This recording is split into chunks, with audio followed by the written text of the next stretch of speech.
السلام علیکم ورحمۃ اللہ وبرکاتہ۔ الحمد للہ رب العالمین والصلاة والسلام علی رسولہ الکریم، اما بعد۔ اعوذ باللہ من الشیطان الرجیم، بسم اللہ الرحمن الرحیم۔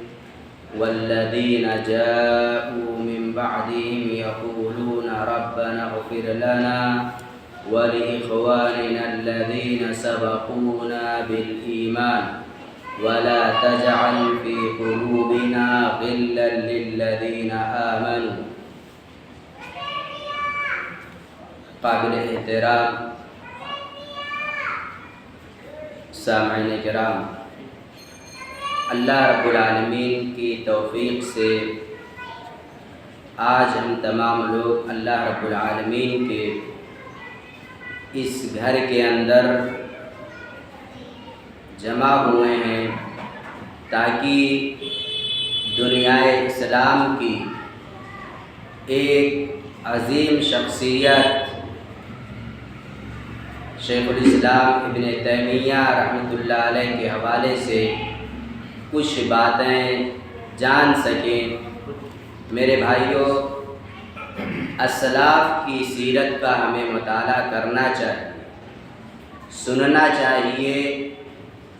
اسلاف میں صحابہ کرام، تابعین، تبع تابعین اور محدثین کرام کی جماعتیں شامل ہیں۔ اس کے بعد میں جو لوگ آئے اور انہوں نے دین کی خدمات انجام دی، وہ تمام لوگ شامل ہیں۔ ایسے لوگوں کی زندگیاں ہمارے لیے مشعل راہ ہیں۔ میرے بھائیوں، شیخ الاسلام ابن تیمیہ رحمۃ اللہ علیہ کی شخصیت خاص طور پر علماء کے یہاں محتاج تعارف نہیں ہے۔ 7ویں صدی ہجری کی یہ شخصیت ہے۔ 7ویں صدی ہجری کا اگر ہم مطالعہ کریں کہ 7ویں صدی ہجری یا اس سے پہلے کی جو صدی ہے، تو ہمیں تاریخ کے اندر یہ بات ملے گی کہ اس دور میں ہر طرف شرک عام تھا، بدعتیں عام تھیں، تصوف، فلسفہ، الحاد، اللہ کا انکار اور لادینیت، یعنی کوئی دین نہیں انسان کا ہوتا ہے، اور اسی طریقے سے اللہ رب العالمین کے اسماء و صفات کا انکار اور تقدیر کا انکار، یہ تمام خرابیاں اس وقت اس زمانے میں خصوصی طور پر موجود تھیں۔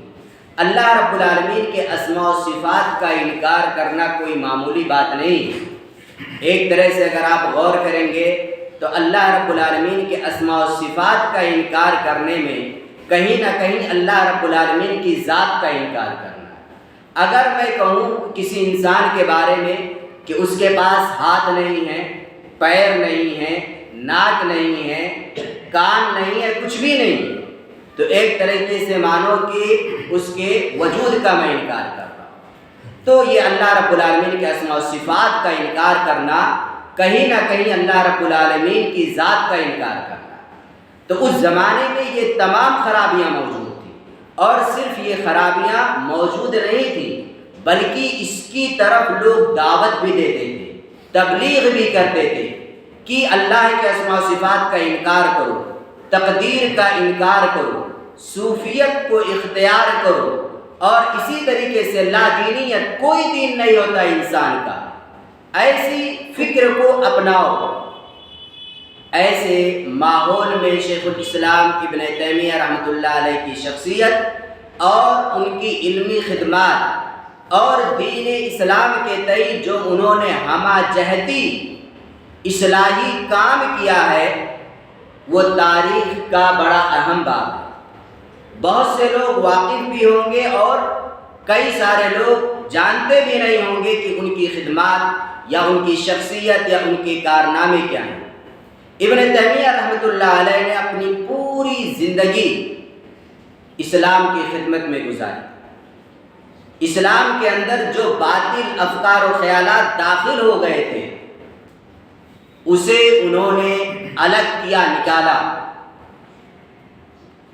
ایک طریقے سے یہ کہہ لیں، مثال کے طور پر سمجھنے کے لیے، یہ کتاب ہے ہمارے ہاتھ میں، اس کا اصلی پیج یہ ہے جو ہم دیکھ رہے ہیں، لیکن اگر اسی پر دھول جم جائے، گرد و غبار جم جائے، تو ایسی شکل میں اصلی کتاب کے اندر کیا بات لکھی ہوئی ہے وہ ہمیں نہیں دکھائی دیتی۔ کیوں؟ دھول پورا اٹا ہوا ہے، اس پر جمع ہوا ہے، گرد و غبار ہے، اس کے اندر کیا اصل حقیقت ہے، کیا چیز لکھی ہوئی ہے وہ ہمیں نہیں دکھائی دیتی۔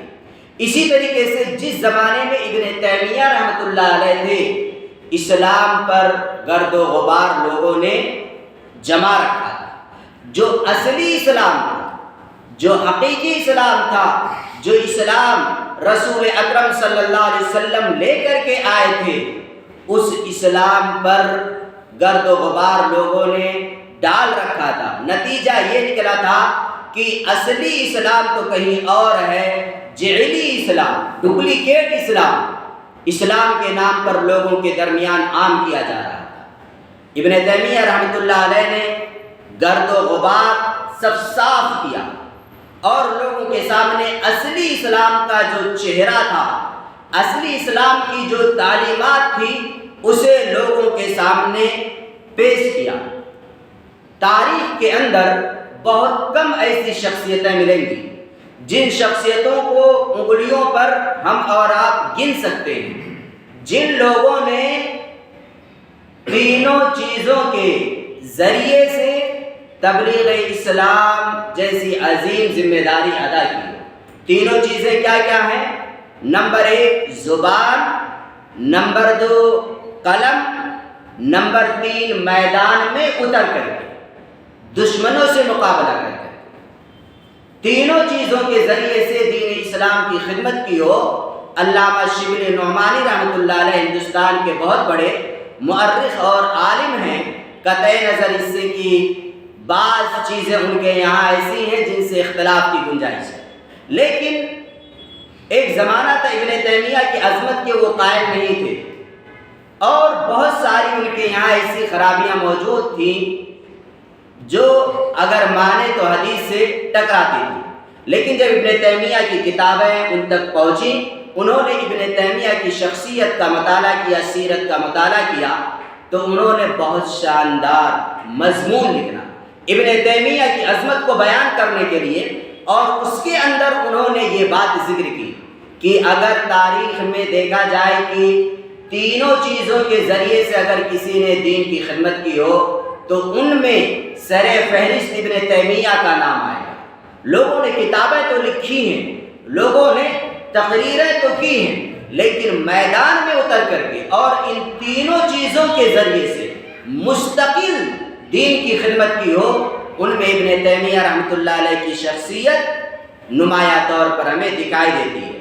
ایک طریقے سے مان لیں کہ ابن تیمیہ رحمۃ اللہ علیہ اپنے زمانے کے اور اپنے بعد کے کئی سو سال تک عظیم محدث، مجتہد، مجاہد، مفتی اور خالص سلفی عالم دین تھے۔ کوئی یہ نہیں کہے گا کہ یہ حنبلی تھے، یہ مالکی تھے، یہ شافعی تھے، یہ حنفی تھے، یا کسی اور جماعت سے تعلق تھا ان کا۔ یہ خالص سلفی عالم دین تھے۔ انہوں نے پوری زندگی اصل جو کتاب و سنت کی تعلیمات تھی اسے لوگوں کے سامنے پیش کرنے میں گزاری۔ ایک بات بعض لوگوں نے ذکر کیا ہے، حوالہ مجھے نہیں مل سکا، لیکن اگر اس بات پر غور کریں تو ابن تیمیہ کی عظمت کا ہمیں اندازہ ہوتا ہے۔ بعض دائرۃ المعارف نے پورے خلافت عباسیہ کی تاریخ صرف 25 صفحات پر لکھی۔ بعض دائرۃ المعارف نے پورے خلافت عباسیہ کی تاریخ اختصار کے طور پر، نچوڑ کے طور پر کہہ لیں 25 صفحات پر لکھی، لیکن جب ابن تیمیہ کی سیرت، ان کے کارناموں کو انہوں نے تیار کیا تو 40 صفحات ہو گئے۔ آپ دیکھیں پوری خلافت عباسیہ کے اندر تقریباً 37 حکمراں گزرے ہیں اور 600 سال پر یہ پوری خلافت مبنی ہے۔ 37 حکمراں گزرے 600 سال پر، لیکن ابن تیمیہ کی شخصیت اکیلی شخصیت ہے، پر کارنامہ ان کا بڑا عظیم ہے۔ انہوں نے جو کام انجام دیا اور جس وقت میں انجام دیا اور ان کارناموں کو انجام دینے میں جو تکلیفیں مشقتیں انہوں نے جھیلی ہیں، ابھی آگے میں ذکر کروں گا، آپ اندازہ لگائیں گے، لیکن یہاں پر اتنی بات ذکر کر دوں کہ 7 بار انہیں جیل میں ڈالا گیا، کبھی 6 مہینہ کبھی سال بھر، لیکن اس کے اندر بھی انہوں نے دین کا کام کیا۔ تو یہ ابن تیمیہ کی شخصیت ہے۔ بعض علماء نے اسی وجہ سے لکھا ہے کل حدیث لا یعرفہ ابن تیمیہ رحمہ اللہ فلیس بحدیث، کہ ہر وہ حدیث جسے ابن تیمیہ نہیں جانتے وہ حدیث نہیں۔ بتلانا یہ مقصود ہے اس عبارت سے کہ حدیث کے اندر ان کو اتنی جانکاری تھی، اتنی حدیثیں ان کو یاد تھی اور کتابیں حدیث کی ان کو اتنے یاد تھی کہ اگر ان کے سامنے کوئی حدیث پیش کی جائے اور اگر وہ نہیں جانتے، اس کا مطلب وہ حدیث نہیں ہے۔ مبالغہ ہے اس عبارت کے اندر، لیکن بتلانا یہ چاہتے ہیں کہ بے انتہا حدیثیں ان کو یاد تھیں، ازبر تھیں، پوری کتاب ان کو یاد ہو جاتی تھی۔ ابن تیمیہ رحمۃ اللہ علیہ کا نام احمد ہے، لقب تقی الدین ہے، کنیت ابو العباس ہے۔ آپ دیکھیں نام بھی کوئی نہیں جانتا، نام سے انہوں نے شہرت پائی ہی نہیں۔ کئی لوگوں سے پوچھ لیں گے نام نہیں بتا پائیں گے، اتنا وہ بتا دیں گے کہ ابن تیمیہ یہ ہیں، یہ کارنامے، لیکن نام کیا نہیں۔ تاریخ میں بہت ساری شخصیتیں ایسی گزری ہیں کہ وہ اپنے اصل نام سے مشہور نہ ہو سکے۔ ان کا کوئی خاندانی نام تھا، لقب کنیت، اس سے انہوں نے شہرت پائی۔ ابن تیمیہ کے اندر اگر دیکھیں گے ان کے خاندان میں کوئی تیمیہ کے نام سے گزرے ہیں، 5ویں پشت میں یا اس سے آگے پیچھے تیمیہ کے نام سے کوئی ان کے خاندان میں ہیں، اور انہی کے نام سے یہ پورا خاندان مشہور ہو گیا۔ ابن تیمیہ رحمۃ اللہ علیہ کی پیدائش 661 ہجری کے اندر ہوئی اور دمشق کا ایک علاقہ حران تھا، وہیں پر پیدا ہوئے۔ بعد میں جب تاتاریوں نے عالم اسلام پر حملہ شروع کیا اور پورا عالم اسلام خوف میں مبتلا ہو گیا، تاتاری یہ ایسی قوم تھی جہاں جاتے تھے وہاں پورا کا پورا علاقہ تباہ کر دیتے تھے۔ چنانچہ ان کے والد کو خوف ہوا کہ کہیں تاتاری حملہ نہ کریں، ان کے والد وہاں سے ہجرت کر کے دمشق چلے جاتے ہیں، وہیں پر ٹھہرتے ہیں اور ساتھ میں اپنے جو اہل و عیال تھے ان کو لے کر کے جاتے ہیں، اور ان کے ساتھ کچھ کتابیں ہوتی ہیں، ان کتابوں کو بھی وہ لے کر کے جاتے ہیں۔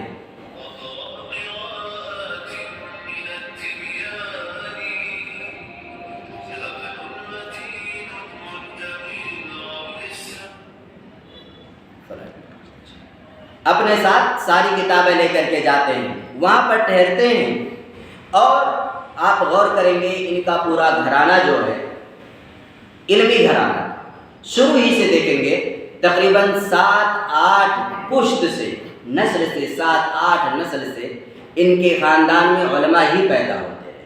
تو ظاہر سی بات ہے ماحول کا، خاندان کا اثر انسان کی ذات پر ہوتا ہے۔ 7-8 پشت سے علماء ہی پیدا ہوتے رہے ہیں۔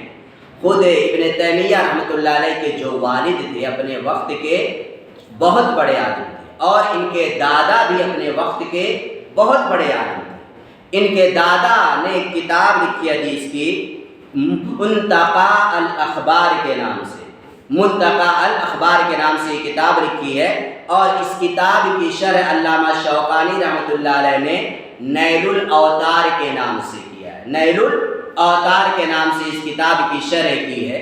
ان کے والد کے سلسلے میں یہ بات کہی جاتی ہے، چونکہ ان کے والد بیچ میں پڑے، ایک طرف بیٹا ہے ایک طرف دادا ہے، بیچ میں ان کے والد پڑھ رہے ہیں، ایک طرف سورج ہے ایک طرف چاند ہے، بیچ میں ستارہ. اگر سورج اور چاند نہ ہوتا تو ستارے کی جو عظمت تھی وہ نمایاں ہوتی، لیکن سورج اور چاند کے بیچ میں پڑنے کی وجہ سے ان کے والد کو وہ شہرت نہ مل سکی جو شہرت ابن تیمیہ کو ملی یا ان کے دادا کو ملی. تعلیم کے سلسلے میں اگر گفتگو کریں تو شروع ہی سے ابن تیمیہ رحمۃ اللہ علیہ کو دینی علوم سے بے انتہا محبت تھی، اور ابتدائی تعلیم ان کی جو ہوئی تھی حنبلی فقہ پر ہوئی تھی. حنبلی فقہ پر وجہ یہ تھی کہ اس زمانے میں تعلیم کا یہ طریقہ تھا کہ کسی ایک فقہ پر لوگ علم حاصل کیا کرتے تھے. بعد میں جب ان کا علمی لیول زیادہ ہوتا، اونچا ہوتا، تو پھر وہ اپنے آپ کو اجتہاد کے مقام پر رکھ لیتے، مجتہد ہو جاتے اور خالص کتاب و سنت کی پیروی کرتے تھے. تو حنبلی فقہ پر ان کی ابتدائی تعلیم ہوئی، اور شروع ہی میں انہوں نے حدیث کی کئی ایک کتابیں حفظ کر لی تھی، یاد کر لیا تھا. قرآن کریم ہی ابتدائی عمر میں انہوں نے یاد کر لیا تھا. علم حاصل کرنے کا شوق ان کے یہاں اس قدر تھا، 200 سے زائد اساتذہ سے انہوں نے علم حاصل کیا. 200 سے زائد اساتذہ سے انہوں نے علم حاصل کیا. اور اس زمانے کے جو علوم تھے، ہر زمانے کے علوم الگ الگ رہے ہیں. آج کے وقت میں دیکھیں گے تو سائنس ہے اور کئی سارے علوم ہیں جو معاشرے میں رہے ہیں. اس زمانے کے جو جتنے علوم تھے، مورخین نے ذکر کیا صرف ایک علم ایسا ہے کہ اس میں ابن تیمیہ ماہر نہیں تھے، اور وہ ہے علم طب، ڈاکٹری کا علم. اس میں ابن تیمیہ کی کوئی خدمات نظر نہیں آتی.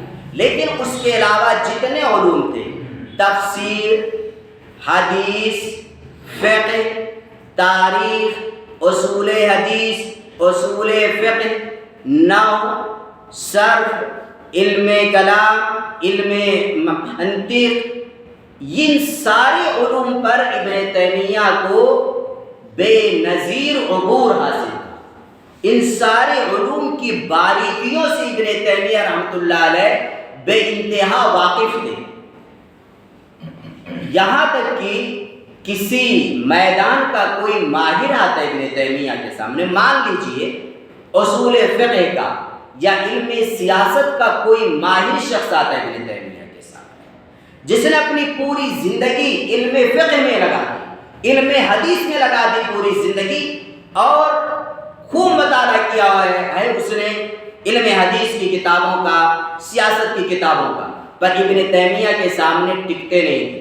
جب ابن تیمیہ ان علوم میں سے کسی پر بھی گفتگو کر دے تو ایسا لگتا ہے کہ ابن تیمیہ کا خاص یہی فن ہے، خاص یہی فن ہے. یہاں تک کہ شاعری میں بھی اگر دیکھیں گے تو شاعری میں کی شکل میں بھی انہوں نے بعض جوابات دیے ہیں، اور وہ موجود ہیں کتابوں کے اندر. کوئی شخص علم حدیث کا ماہر ہوتا، ابن تیمیہ سے گفتگو کرتا تو ایسا لگتا کہ ابن تیمیہ نے پوری زندگی صرف حدیث کا ہی مطالعہ کیا. اصول فقہ پر کوئی ان سے گفتگو کرتا تو ایسا لگتا کہ ابن تیمیہ نے پوری زندگی اصول فقہ ہی کے مطالعے میں گزار دی ہے. اسی طریقے سے تفسیر سے بھی ان کو بے انتہا لگاؤ تھا. مؤرخین ذکر کرتے ہیں ان کی سیرت نگار کہ تقریباً 100 تفسیر کی کتابوں کا انہوں نے مطالعہ کر رکھا تھا. اور کبھی ایسا ہوتا کہ کوئی آیت ان کے سامنے آتی اور اس آیت کا معنی و مفہوم یہ نہیں سمجھ پاتے. ظاہر سی بات ہے قرآن کو سمجھنا، اس کی باریکیوں تک جانا اتنا آسان نہیں ہے. انسان پوری زندگی قرآن پڑھنے میں لگا دے، سورہ فاتحہ کی تفسیر کو سمجھنے میں لگا دے، پھر بھی آخری اسٹیپ تک، اس کی تہ تک انسان نہیں پہنچ سکتا. کیوں؟ ایک سے ایک نئی چیزیں آتی جاتی ہیں. ایک مثال میں آپ کے سامنے ذکر کرتا ہوں. ابوالکلام آزاد رحمۃ اللہ علیہ، ان کو امام الہند ابوالکلام آزاد رحمۃ اللہ علیہ ہندوستان کے سب سے پہلے وزیر تعلیم، بڑی قابل شخصیت اور ہستی ہے. انہوں نے سورہ فاتحہ کی تفسیر لکھی ام الکتاب کے نام سے. 200 سے زائد صفحات پر یہ تفسیر مبنی ہے. صفحات آگے پیچھے ہو سکتے ہیں طباعت کے اعتبار سے، لیکن اچھی خاصی انہوں نے تفسیر صرف سورہ فاتحہ کی ہے، اور پھر بھی کہا کہ حق تو یہ ہے کہ حق ادا نہ ہوا، یعنی سورہ فاتحہ کا جو حق تھا وہ حق اب تک میں ادا نہیں کر سکا۔ اسی طریقے سے دیکھیں گے ابن تیمیہ کے ایک شاگرد ہیں ابن قیم رحمۃ اللہ علیہ، آگے ان کے شاگردوں کا ذکر آئے گا۔ ابن قیم نے ایاک نعبد و ایاک نستعین کی تفسیر پر موٹی سی کتاب لکھی ہے، 250-300 صفحات سے بھی زائد ہو جائیں گے۔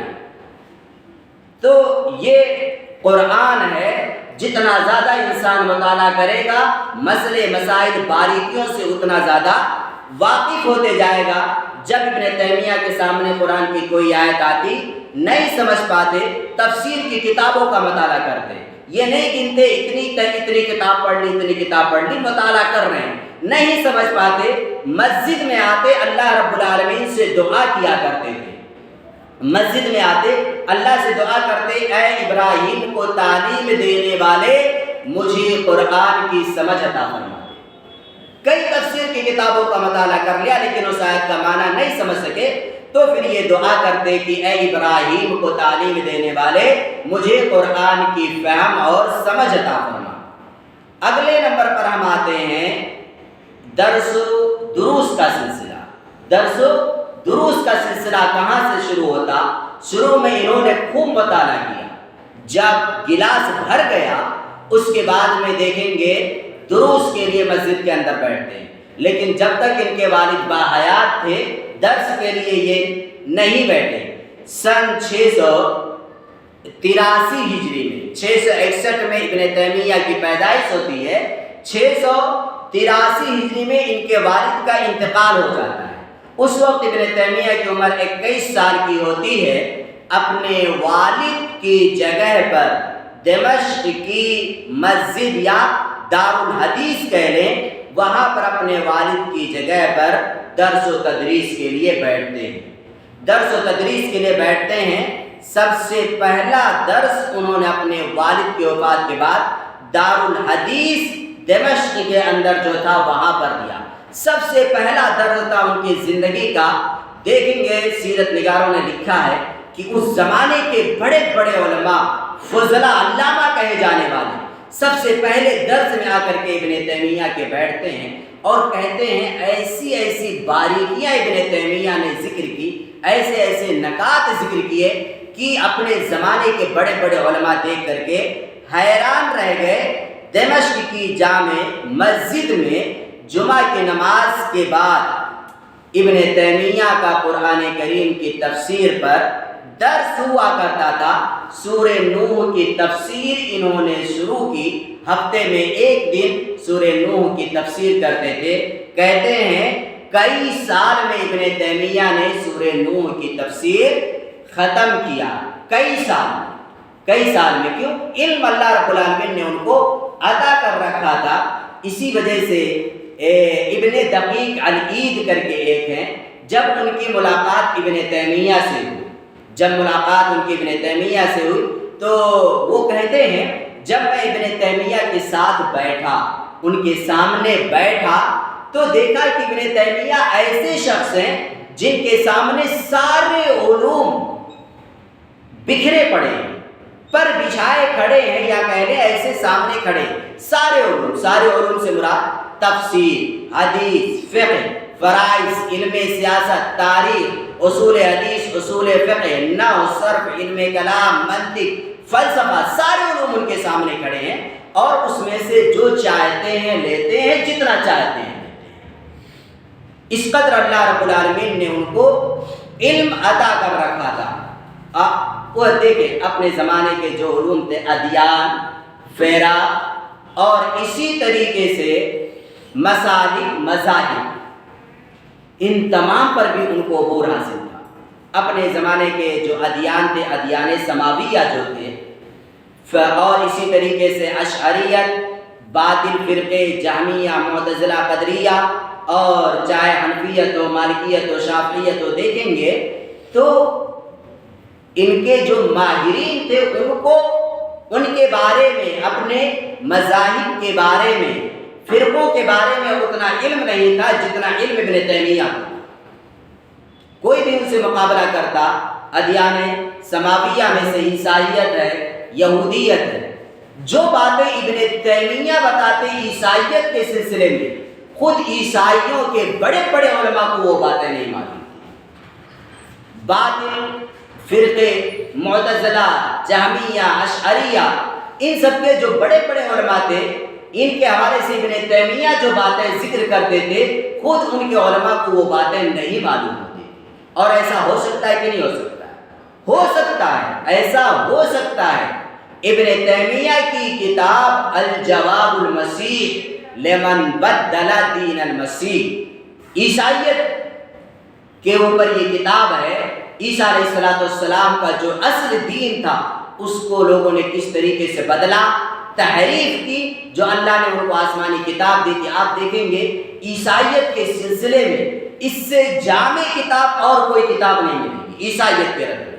عیسائیت کی تاریخ میں ایک طریقے سے کہہ لیں، یہ کتاب ابن تیمیہ کی الجواب الصحیح لمن بدل دین المسیح، یہ انسائکلوپیڈیا کی حیثیت رکھتی ہے۔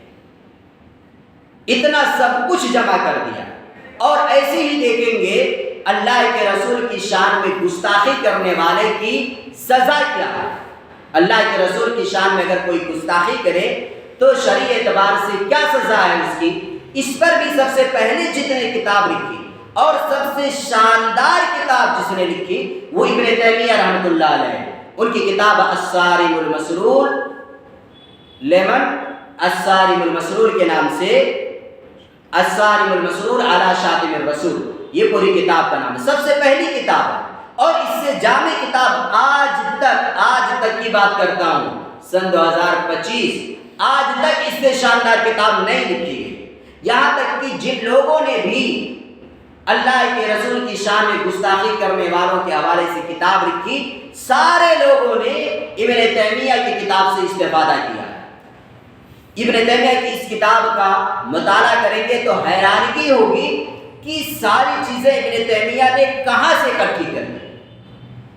ان کو سب کچھ حافظے پر ابھی آؤں گا تو ذکر کروں گا، لیکن اتنا سمجھ لے جو پڑھتے تھے ابن تیمیہ وہ چیزیں ان کو یاد ہو جاتی تھی، پوری کتاب یاد ہو جاتی تھی، اور جو یاد ہو جاتا تھا دماغ میں، جو کچھ اسٹور ہو جاتا، جمع ہو جاتا، اسی حافظے سے وہ کتابیں لکھتے رہتے تھے، اسی حافظے سے وہ کتابیں لکھتے رہتے تھے۔ اور ایسا ممکن ہے، کئی مثالیں ہیں، وقت تو بہت کم ہے۔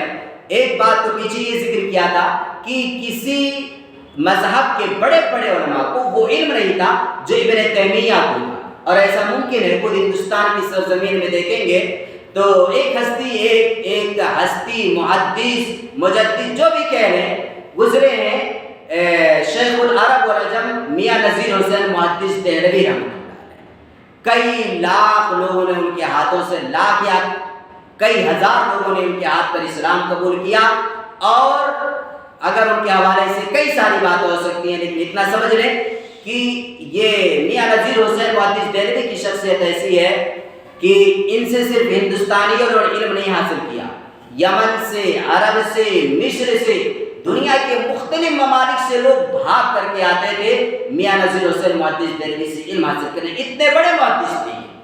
ان کے سلسلے میں آتا ہے فقہ حنفی کی جو باریکیات تھی، جو جزئیات تھے، آپ فقہ حنفی پڑھیں گے، سارے یہ جو فقہ ہیں مذاہب اربعہ، مالکی، شافعی، حنبلی، فقہ حنفی، ان چاروں میں دیکھیں گے سب سے مشکل فقہ اور جن کے یہاں سب سے زیادہ جزئیات ہم کو ملیں گی وہ فقہ حنفی کے اندر ہے۔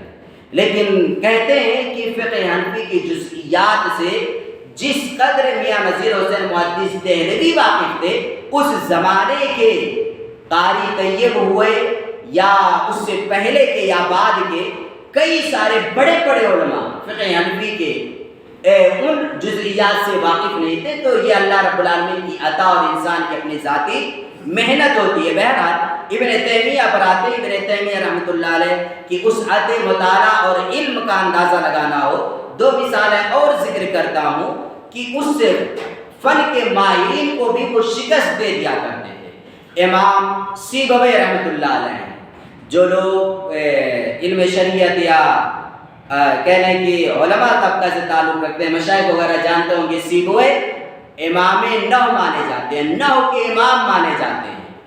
علم نحو کی بنیاد رکھنے والے جن علماء کو گنا جاتا ہے، شمار کیا جاتا ہے، ان میں سیبویہ کا بھی نام آتا ہے۔ پوری ٹیم اگر تیار کی جائے سیبویہ کا نام آئے گا۔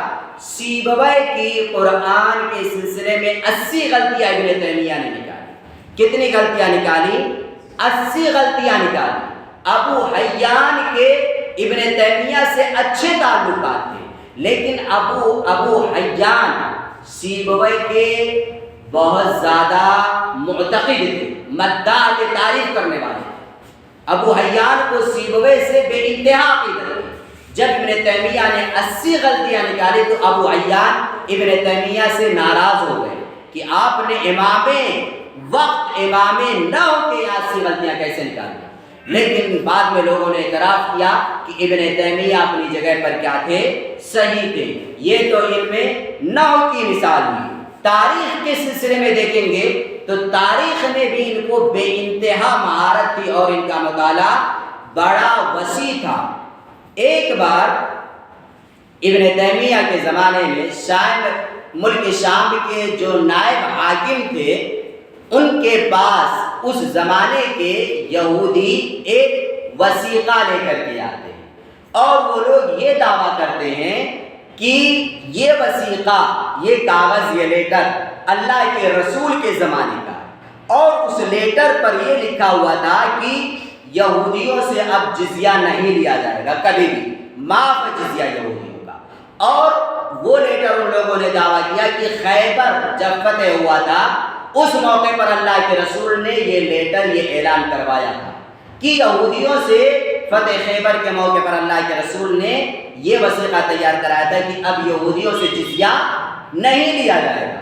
ان لوگوں نے شام کے جو نائب حاکم تھے ان کے سامنے یہودیوں نے پیش کیا اور کہا دیکھیے یہ وثیقہ، یہ کاغذ اللہ کے رسول صلی اللہ علیہ وسلم کے زمانے کا ہے، پرانا، کافی پرانا وہ لوگ کاغذ لے کر کے آئے کہ کیا کم از کم ایک پروف ہو کہ پرانا کاغذ ہے، یہ بھی ایک کیا بن جائے گا؟ پروف بن جائے گا۔ تو حاکم وقت پریشان ہوئے کہ اب کیا کریں۔ پھر حاکم وقت نے اپنے زمانے کے جو وہاں کے علاقے کے اور بھی جو بڑے بڑے علماء تھے اور جو لیڈر تھے، جو اہل علم میں جن کا شمار ہوتا تھا، بڑے بڑے علماء، سارے لوگوں کو جمع کیا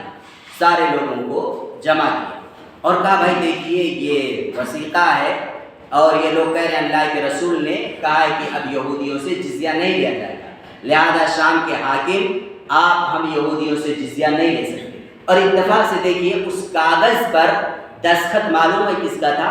گواہ کے طور پر سعد بن معاذ رضی اللہ تعالیٰ عنہ کا تھا اور لکھنے والے کا نام علی بن ابی طالب تھا۔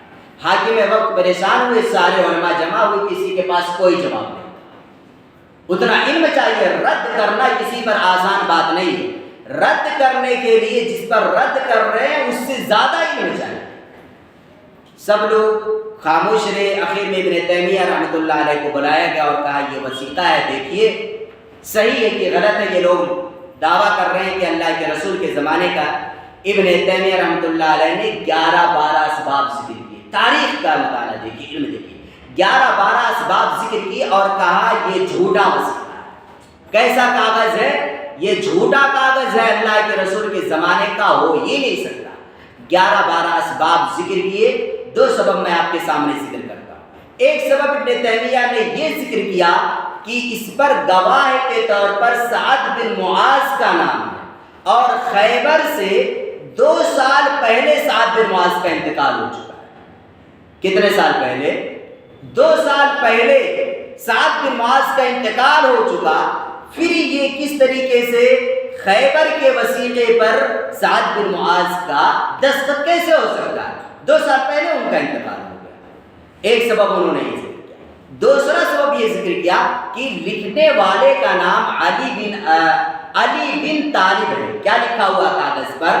علی بن طالب۔ انہوں نے کہا علی بن ابی طالب سے یہ غلطی ہو ہی نہیں سکتی کہ وہ علی بن طالب لکھے۔ نام کیا ہے؟ علی بن ابی طالب۔ کیا ہے نام؟ علی بن ابی طالب لکھا جائے گا، علی بن طالب نہیں لکھا جائے گا۔ تو اس طریقے سے ابن تیمیہ رحمۃ اللہ علیہ نے اس وثیقے کو جھوٹا ثابت کر دیا۔ اتنا گہرا تاریخ کا انہیں علم تھا۔ قوت حافظہ، اصل دیکھیں ان تمام کے پیچھے دیکھیں گے تو ان کا حافظہ بڑا مضبوط تھا، بہت مضبوط تھا، یہاں تک کہ مورخین لکھتے جو کتاب پڑھتے ابن تیمیہ اس کتاب کی اکثر عبارتیں ابن تیمیہ رحمۃ اللہ علیہ کو یاد ہو جاتی تھی، پوری کی پوری عبارت ابن تیمیہ کو یاد ہو جاتی تھی اور اپنی یادداشت ہی کی بنیاد پر وہ کتابیں لکھتے رہتے۔ وہ کتابیں تھے ابن تیمیہ کے سلسلے میں کبھی نہیں ملے گا کہ باقاعدہ لائبریریوں میں بیٹھ کر وہ کتاب لکھتے ہو، نہیں، حافظہ اتنا مضبوط تھا جو پڑھ لیتے دماغ میں اسٹور ہو جاتا، اس کے بعد لکھتے رہتے۔ یہی عالم ان کے شاگرد ابن قیم کا تھا۔ ابن قیم کا بھی حافظہ بے انتہا مضبوط تھا، یہاں تک کہ علماء نے ذکر کیا ہے دکتور بکر ابو زید رحمۃ اللہ علیہ اس زمانے میں اگر دیکھیں گے تو ابن تیمیہ اور اسی طریقے سے ابن قیم اور تیسرے عالم علامہ شنقیطی بہت بڑے عالم تھے، یہ ابھی اس زمانے کے ہیں، اور اسی طریقے سے چوتھے عبد الرحمن بن یحییٰ المعلمی الیمانی۔ ان چاروں پر سب سے شاندار کام اگر کسی کی ٹیم نے کیا ہے تو دکتور بکر ابو زید رحمۃ اللہ علیہ مسجد نبوی کے امام رہ چکے یہ ان کی پوری ٹیم، اور انہی کے ٹیم میں عزیر شمس رحمۃ اللہ علیہ تھے، انہی کے ٹیم میں تھے۔ عزیر شمس رحمۃ اللہ علیہ نے بھی ابن تیمیہ پر بہت شاندار کام کیا۔ تو بات کر یہ کہہ رہا تھا کہ ان لوگوں نے کام کیا ہے دکتور بکر ابو زید وغیرہ کی ٹیم نے اس زمانے میں۔ دکتور بکر ابو زید نے ابن قیم رحمۃ اللہ علیہ کی سیرت میں لکھا ہے کہ 5 کتابیں انہوں نے دوران سفر لکھی ہیں۔ دوران سفر کا مطلب سفر کر رہے ہیں اونٹ پر اور کتاب لکھ رہے ہیں، سفر کر رہے ہیں کسی بھی چیز کے ذریعے سے پیدل کیسے بھی، اور کتابیں لکھتے جا رہے ہیں۔ ان کتابوں میں سے ایک کتاب کا نام ابھی مجھے یاد ہے، بلکہ اور بھی کتابیں ہیں، 4 کا نام بالضبط یاد ہے۔ ایک کتاب ہے زاد المعاد فی ہدی خیر العباد، ابن قیم کی بہت شاندار کتاب ہے اللہ کے رسول صلی اللہ علیہ وسلم کی سیرت پر، بہت شاندار، بہت جامع کتاب ہے، اور اس کا اردو میں بھی ترجمہ ہو چکا ہے۔ مولانا عبد الحمید رحمانی رحمۃ اللہ علیہ کا ادارہ ہے جامعہ اسلامیہ سنابل، وہاں سے جو کتابوں کی تصنیف کا شعبہ ہے وہیں سے اس کتاب کا اردو میں بھی ترجمہ ہوا ہے۔ کئی ویلون میں یہ کتاب ہے زاد المعاد، ابن قیم نے یہ کتاب دوران سفر لکھی ہے۔ تو یہ حافظے کے حوالے سے بات تھی، 1-2 مثال میں ان کے حافظے کے حوالے سے ذکر کرتا ہوں کہ ان کے والد رحمۃ اللہ علیہ ایک بار سیر و تفریح کے لیے نکلے اور پورا گھرانہ نکلا، ابن تیمیہ سے کہا کہ آپ بھی نکلو۔ ابن تیمیہ رحمۃ اللہ علیہ نے کہا میں نہیں جاؤں گا، میں نہیں جاؤں گا، جب تک میں گھومنے جاؤں گا کتابوں کا مطالعہ کر لوں گا۔ اگر دیکھیں گے تو بعض چیزیں ابوالکلام آزاد رحمۃ اللہ علیہ کے یہاں بھی ابن تیمیہ کی خصوصیات میں سے ملیں گی۔ ان کے یہاں بھی اس طرح کی چیز تھی، سیر و تفریح کے لیے اگر نکلتے بھی تھے تو ساتھ میں کتاب لے لیتے تھے، وہاں بھی مطالعہ کرتے تھے۔ تو ابن تیمیہ رحمۃ اللہ علیہ نے کہا میں نہیں جاؤں گا سیر و تفریح کے لیے، اور ایک کتاب ہے میں اس کتاب کا مطالعہ کروں گا۔ ان کے والد نے کہا ٹھیک ہے، اچھا بھائی نہ جاؤ۔ شام کو جب ان کے والد واپس آتے ہیں تو ابن تیمیہ سے پوچھتے ہیں کہ ہم لوگ تو گھوم کر کے آئے، تم نے کیا کیا، کیا مطالعہ کیا، کیا یاد کیا، کچھ سناؤ۔ ابن تیمیہ رحمۃ اللہ علیہ اپنے والد کو کتاب دے دیتے ہیں اور کہتے ہیں سن لیجیے۔ پوری کتاب ابن تیمیہ رحمۃ اللہ علیہ نے اپنے حافظے سے سنا دی، پوری کتاب سنا دیا۔ اس کے بعد میں ان کے والد رحمۃ اللہ علیہ نے اپنے سینے سے لگایا، بوسہ لیا اور کہا اللہ رب العالمین تمہیں نگاہ بد سے، بری نظر سے محفوظ رکھے۔ ایک اور مثال ان کے حوالے سے ذکر کرتا ہوں کہ ابن تیمیہ رحمۃ اللہ علیہ کا جس راستے سے گزر ہوتا تھا اس راستے سے اور بچے بھی آتے جاتے تھے، اور وہ یہودی بیچ میں پڑتا تھا، یہودی کا گھر تھا، وہیں پر رہتا تھا، بچوں کو چھیڑتا، اسلام کے خلاف اعتراضات کرتا۔ ایک بار اس کا پالا ابن تیمیہ سے پڑ گیا، ابن تیمیہ رحمۃ اللہ علیہ سے اس نے اسلام کے خلاف اعتراضات کیے، ابن تیمیہ رحمۃ اللہ علیہ نے اس کا جواب دیا، وہ خاموش ہو گیا۔ اگلے دن پھر وہ باقاعدہ تیار ہو کر کے بیٹھا اور کہا آج ابن تیمیہ، ابھی ابن تیمیہ بہت زیادہ عمر کے نہیں تھے، بس کم عمری ہی کا یہ واقعہ ہے۔ تو وہ تیار ہو کے بیٹھا اور کہا ابن تیمیہ کو آج شکست دیں گے۔ پھر ابن تیمیہ کا گزر ہوا، اس نے ابن تیمیہ کو چھیڑا، ابن تیمیہ نے پھر اس کو جواب دیا، نتیجہ یہ نکلا کہ وہ یہودی خاموش ہو گیا۔ لیکن اب ابن تیمیہ خاموش نہیں بیٹھے، اب ابن تیمیہ رحمۃ اللہ علیہ نے یہودیت سے متعلق اس سے سوال کرنا شروع کیا۔ اس وقت اس کی باری تھی، اب ابن تیمیہ کی باری ہے۔ ابن تیمیہ نے اس سے اتنے سوالات کیے کہ آخر میں وہ یہودی شخص عاجز آ کر کے اسلام قبول کر لیتا ہے، وہ یہودی شخص اسلام قبول کر لیتا ہے۔ اگر ابن تیمیہ رحمۃ اللہ علیہ کے عادات پر، عبادتوں پر گفتگو کرے تو یہ بے انتہا متقی تھے، پرہیزگار تھے، اللہ رب العالمین کے اطاعت گزار تھے، بے انتہا تواضع پسند تھے۔ ایک بات یاد رکھ لیجیے، جس کے پاس جتنا زیادہ علم ہوگا وہ اتنا ہی زیادہ تواضع پسند ہوگا، اس کے یہاں عاجزی ہوگی، کیونکہ علم کی خصوصیت یہ ہے کہ یہ علم انسان کو عاجزی سکھلا دیتا ہے، عاجزی انکساری عطا کرتا ہے۔ لیکن جس کے پاس جتنا کم علم ہوگا وہ اتنا ہی زیادہ کبر و غرور میں، گھمنڈ میں ڈوبا ہوا ہوگا۔ ابن تیمیہ رحمۃ اللہ علیہ کا معمول تھا صبح کی نماز ادا کرنے کے بعد، فجر کی نماز ادا کرنے کے بعد مصلی پر بیٹھے رہتے، ذکر و اذکار میں مشغول ہو جاتے یہاں تک کہ دوپہر کا وقت ہو جاتا۔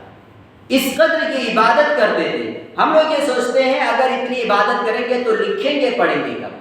اللہ رب العالمین کی طرف سے خصوصی انعام و اکرام ہوتا ہے۔ وقت میں اللہ رب العالمین اتنی برکتیں عطا کر دیتا ہے کہ اتنے ہی تھوڑے سی وقت میں انسان بہت زیادہ کام کر لیتا ہے۔ تو یہ دوپہر تک اللہ کی عبادت میں لگے رہتے اور کہتے یہ میرے روح کی غذا ہے۔ ایک تو ہم لوگ کھانا کھاتے ہیں، جسم کو ہم لوگ غذا فراہم کرتے ہیں، لیکن اپنے روحانیت، روح کو غذا، روحانی غذا ہم لوگ اپنے روح کو نہیں عطا کرتے۔ اور روحانیت یہ اللہ رب العالمین کی ذکر و اذکار سے عطا ہوتی ہے۔ کہتے ابن تیمیہ اگر میں اتنا زیادہ ذکر و اذکار نہ کروں تو پھر روحانی طور پر میں بے انتہا کمزور ہو جاؤں گا، اور یہ سب کچھ جو لکھتا پڑھتا ہوں یہ کچھ بھی میں لکھ پڑھ نہیں سکتا۔ انتہائی سادہ لباس ابن تیمیہ رحمۃ اللہ علیہ پہنا کرتے تھے۔ آپ دیکھیں قید خانے میں کے حوالے سے ہم آتے ہیں، ان کو 7 مرتبہ جیل میں ڈالا گیا، 7 مرتبہ مصر میں، دمشق میں، ان دونوں کو ملا کر کے 7 بار ان کو جیل میں جانا پڑا۔ کبھی 6 مہینے کے لیے ڈالا گیا، کبھی سال بھر کے لیے، کبھی سال سے زیادہ۔ لیکن ہم اور آپ دیکھیں ہم لوگ کتنی بار تبلیغ اسلام کے لیے ہم لوگوں کو مشقتیں اٹھانی پڑی، تکلیفیں اٹھانی پڑی۔ ان کو 7 بار کئی مہینے کے لیے، سال بھر کے لیے جیل میں جانا پڑا، اور صرف کس بات پر؟ اپنی ذات کے لیے، زمین کے لیے، کسی اور چیز کے لیے نہیں، صحیح مسئلہ بیان کرنے کی وجہ سے، صحیح عقیدہ بیان کرنے کی وجہ سے۔ کبھی آپ نے شاتم رسول کے حوالے سے صحیح جو بات کی وہ پیش کی، لوگوں نے واویلا مچایا، جیل میں ڈال دیا گیا۔ کبھی اللہ رب العالمین کے اسماء و صفات کا لوگ انکار کرتے ہیں، اس پر انہوں نے کتاب لکھ دی، اب لوگوں نے واویلا مچایا اور کہا لوگوں کو گمراہ کر رہے ہیں ابن تیمیہ، غلط باتیں معاشرے کے اندر پھیلا رہے ہیں۔ حاکم وقت کے کان میں بھر دیا، حاکم وقت نے کہا جیل میں ڈال دو، ان کی وجہ سے تو اختلافات ہو رہے ہیں۔ تو اس طریقے سے 7 بار جیل میں گئے۔ لیکن دیکھیے جیل میں بھی ان کے لکھنے پڑھنے کا سلسلہ بند نہیں ہوتا تھا۔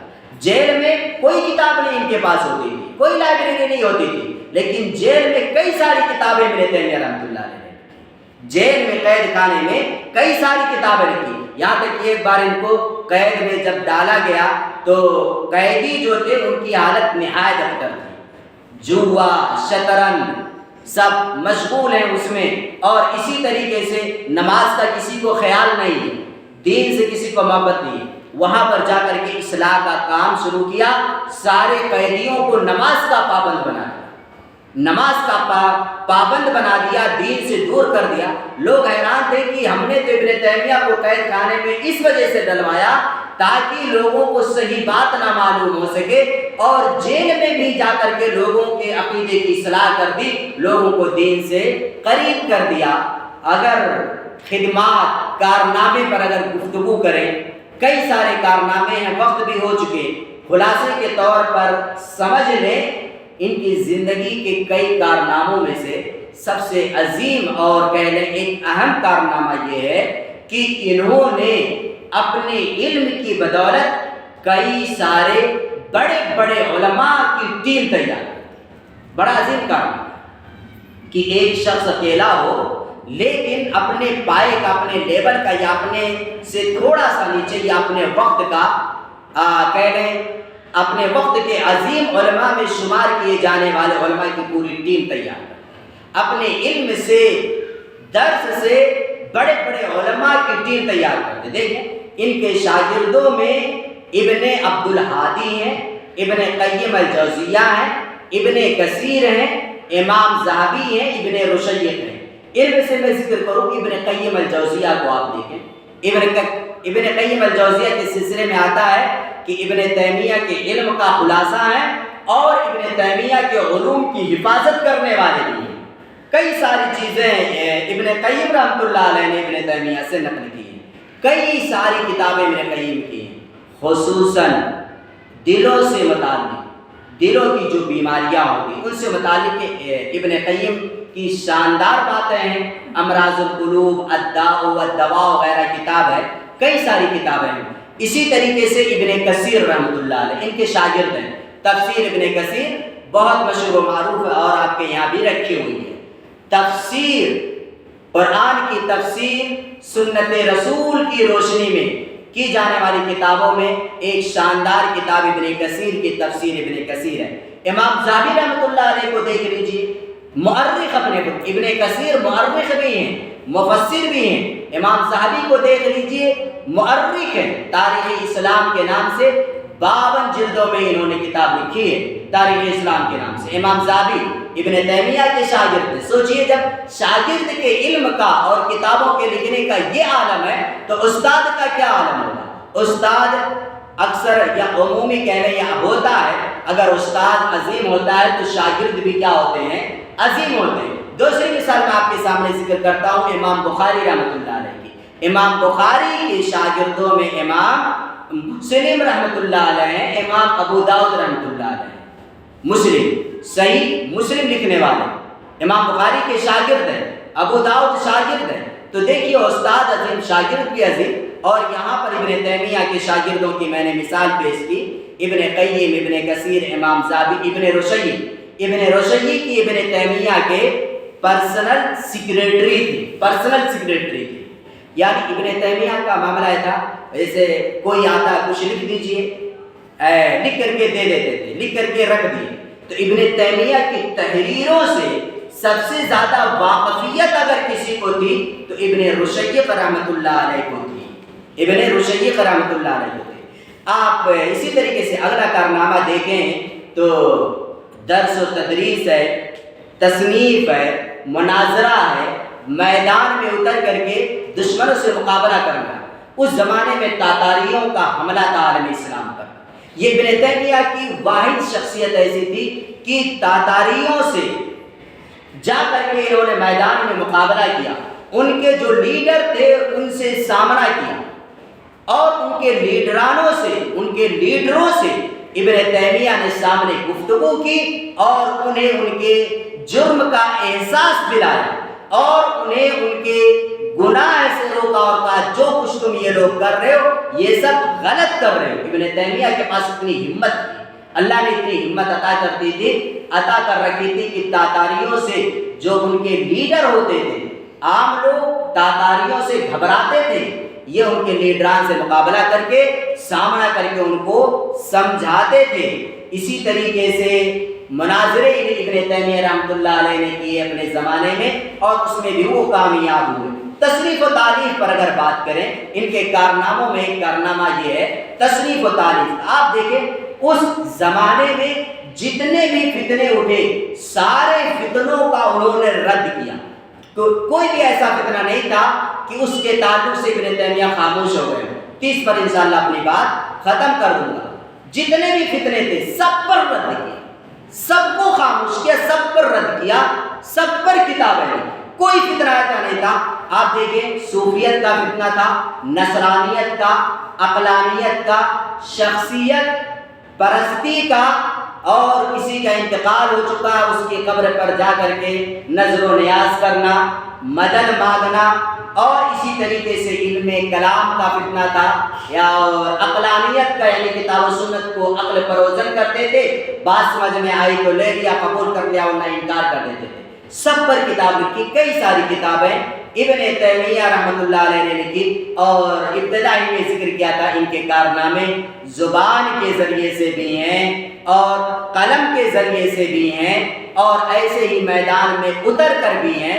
زبان کے ذریعے سے مناظرہ کیا، درس و تدریس کا فریضہ کارنامہ انجام دیا، اپنے شاگردوں کی ایک بڑے علماء کی شکل میں ٹیم تیار کر دی، تصریفات کی شکل میں اتنی کتابیں انہوں نے لکھی کہ آج تک کوئی شمار نہیں کر سکا، کوئی نہیں شمار کر سکا کہ صحیح تعداد ابن تیمیہ کی کتابوں کی کیا ہے، کیونکہ دماغ پورا بھرا ہوا تھا علم سے۔ کئی کتابیں ایسی ابن تیمیہ کی ایک مجلس میں لکھی۔ آج لوگ کتاب لکھتے ہیں، 100 صفحے کی کتاب لکھیں گے، پروف ریڈنگ کریں گے، پریس بھیجیں گے، ڈیزائن چیک کریں گے، کتنے سارے۔ ابن تیمیہ کا معاملہ یہ تھا، کوئی مسئلہ لے کر کے آیا، عصر سے مغرب کے بیچ میں العقیدہ الواسطیہ، عصر سے مغرب کے بیچ میں، ظہر سے عصر کے بیچ میں الحمویہ لکھ دیا، فتاوی الحمویہ کے نام سے۔ ایک رات میں السیاسات شرعیہ لکھ دیا، اور لکھ کر کے دے دیتے تھے، لے جاؤ۔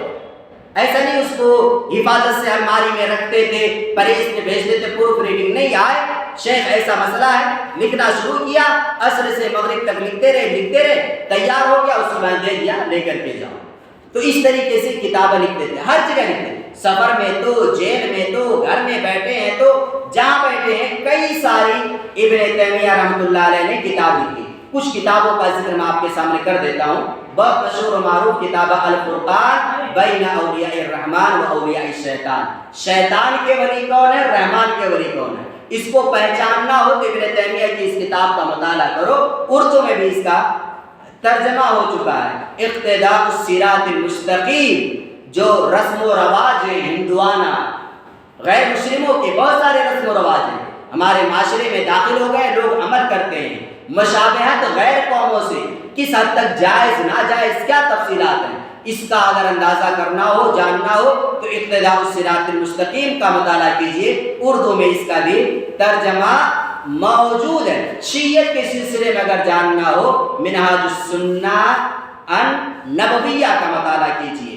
اسی طریقے سے عیسائیت کے سلسلے میں جاننا ہو، الجواب الصحیح لمن بدل دین المسیح کا مطالعہ کیجئے۔ اصول تفسیر میں سب سے پہلی کتاب ابن تیمیہ رحمۃ اللہ علیہ ہی نے لکھی، مقدمہ فی اصول التفسیر کے نام سے۔ شاتم رسول کی سزا کیا ہے، اگر اس کو جاننا ہو تو الصارم الرسول کا مطالعہ کیجیے۔ اس کے اندر انہوں نے اتنے اقوال علماء کی جمع کر دی، اتنے اقوال جمع کر سب حافظے سے جمع کیا ہے۔ سفیان ثوری کیا کہتے ہیں اس سلسلے میں، قاضی عیاض کیا کہتے ہیں، امام شافعی کیا کہتے ہیں، امام مالک کیا کہتے ہیں، یعنی مختلف ائمہ کی رائے کیا ہے، سب ان کو یاد تھی، اور ساری چیزیں اپنے حافظے سے اس کتاب کے اندر انہوں نے لکھ دیا ہے۔ بے شمار کتابیں ہیں، ایک دیکھیں فتاوا کے نام سے 36 علوم میں فتاوے کا ان کا یہ علمی ذخیرہ موجود ہے، 36 جلدوں میں ہے، اور صرف اتنے ہی پہنچی، کتنے فتاوے ضائع ہو گئے، کتنی کتابیں ضائع ہو گئی، کتنی کتابیں مخطوطات کی شکل میں آج بھی لائبریریوں میں موجود ہیں، وہ الگ مسئلہ ہے، ضائع کتنے ہوئی اندازہ نہیں، کتنے فتاوے ضائع ہوئے اس کا اندازہ نہیں۔ جو کتابیں اگر ان کی پہنچی ہیں ان کا اندازہ لگانا ہو، ان کے 36 علوم میں فتاوے جو ہے صرف ان کو دیکھ لیجئے، چھوٹے چھوٹے رسائل اور اس کے علاوہ کئی سو کتابیں فی الحال ہمارے سامنے نیٹ وغیرہ پر موجود ہیں، مل جائیں گی۔ وفات آخری مرتبہ جب ان کو جیل میں ڈالا گیا تو ان سے لکھنے کا جو آلہ ہوتا ہے قلم دوات، اس سے بھی ان کو محروم کر دیا گیا، کیونکہ جیل میں جاتے تھے لکھنے کی چیز کوئی مل جاتی، قلم مل جاتا، کچھ بھی کاغذ مل جاتا، لکھنا شروع کر دیتے، سب کچھ یاد ہے، کتاب کی ضرورت نہیں۔ آخری مرتبہ جیل میں جب اس ہستی کو ڈالا گیا تو لکھنے سے بھی انہیں محروم کر دیا گیا، قلم دوات ان سے چھین لیا گیا، تو اب ان کا پورا وقت قرآن کی تلاوت میں گزرتا تھا، صرف قرآن پڑھتے تھے۔ حافظ تو تھے الحمدللہ، حافظ سے قرآن پڑھتے رہتے تھے۔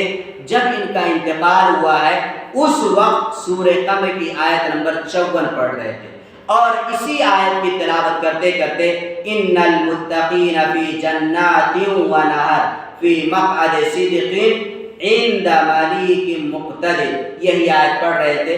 متقیوں کا انجام کیا ہوگا آخرت میں، کیا چیزیں انہیں ملیں گی، یہی آیت پڑھ رہے تھے، اسی میں ان کا انتقال ہو گیا۔ 728 ہجری میں اس عظیم عالم کا، مجدد کا اور محدث کا انتقال ہو جاتا ہے۔ 67 سال کی انہیں عمر ملتی ہے۔ نماز جنازہ، جب قلعے سے جنازہ ان کا نکلا ہے تو پورا راستہ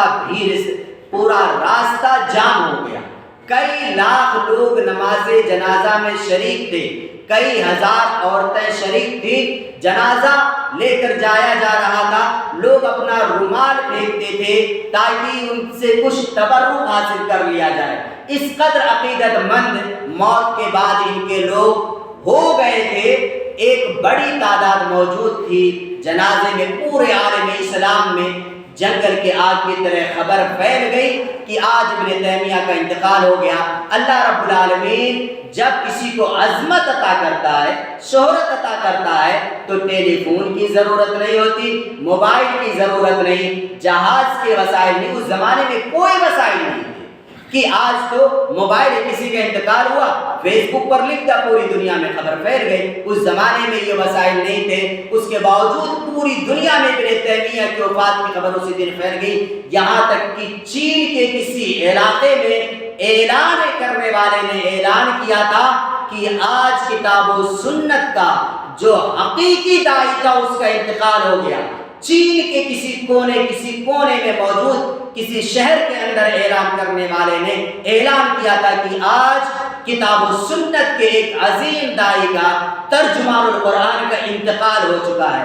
تو اس طریقے سے ان کی خبر، ان کی وفات کی خبر پوری دنیا میں پھیلی، کئی لاکھ لوگوں نے نماز جنازہ ان کی پڑھی۔ بہت عظیم یہ ہستی تھی۔ مختصر طور پر ان کی زندگی کے سلسلے میں اور ان کے کارناموں کے سلسلے میں نے کچھ باتیں ذکر کی، بہت ساری باتیں رہ گئیں، کبھی موقع ملا تو انشاءاللہ ذکر کروں گا۔ مثلاً کہ ابن تیمیہ کی کتابوں کا مطالعہ ہم کیسے کریں، ہندوستان میں ابن تیمیہ کی کتابیں کیسے پہنچی، ان کے علوم ابن تیمیہ کے علوم ہندوستان میں کس طریقے سے عام ہوئے، یہ سب الگ موضوعات ہیں جن پر گھنٹوں گفتگو کرنے کی ضرورت ہے۔ اللہ رب العالمین سے دعا ہے، الہ العالمین تو ہم تمام لوگوں کو اپنے اسلاف کے کارناموں سے سبق اور نصیحت حاصل کرنے کی توفیق دے، آمین۔ آخری بات یہ ہے کہ اگر ابن تیمیہ کے سلسلے میں پڑھنا ہو تو اردو زبان میں سب سے شاندار کتاب یوسف کوکن عمری کی ہے، 500 صفحات سے زائد پر یہ کتاب مشتمل ہے۔ حیات ابن تیمیہ کے نام سے یا ابن تیمیہ شخصیت اور کارنامے، نیٹ پر لکھیں گے یوسف کوکن عمری اور ابن تیمیہ تو کتاب آپ کو مل جائے گی۔ عزیر شمس رحمۃ اللہ علیہ کے بقول اردو میں سب سے شاندار یہی کتاب ہے۔ اگر کسی کو پڑھنا ہو تو مزید ان کے سلسلے میں جانکاری اس کتاب کے ذریعے سے حاصل کر سکتے ہیں، اور عربی میں تو سینکڑوں سے زائد کتابیں ہمیں مل جائیں گی۔ اللہ رب العالمین ہم تمام لوگوں کو کتاب و سنت کی روشنی میں زندگی گزارنے کی توفیق دے، آمین۔ وقت سے شاید 10 منٹ زیادہ ہو گیا، جس کے لیے معذرت خواہ ہوں۔ اب اگر کسی کے پاس سوال ہو تو سوال کر سکتے ہیں، لیکن موضوع سے متعلق جواب معلوم ہوگا تو دوں گا، اور نہ لا دیں۔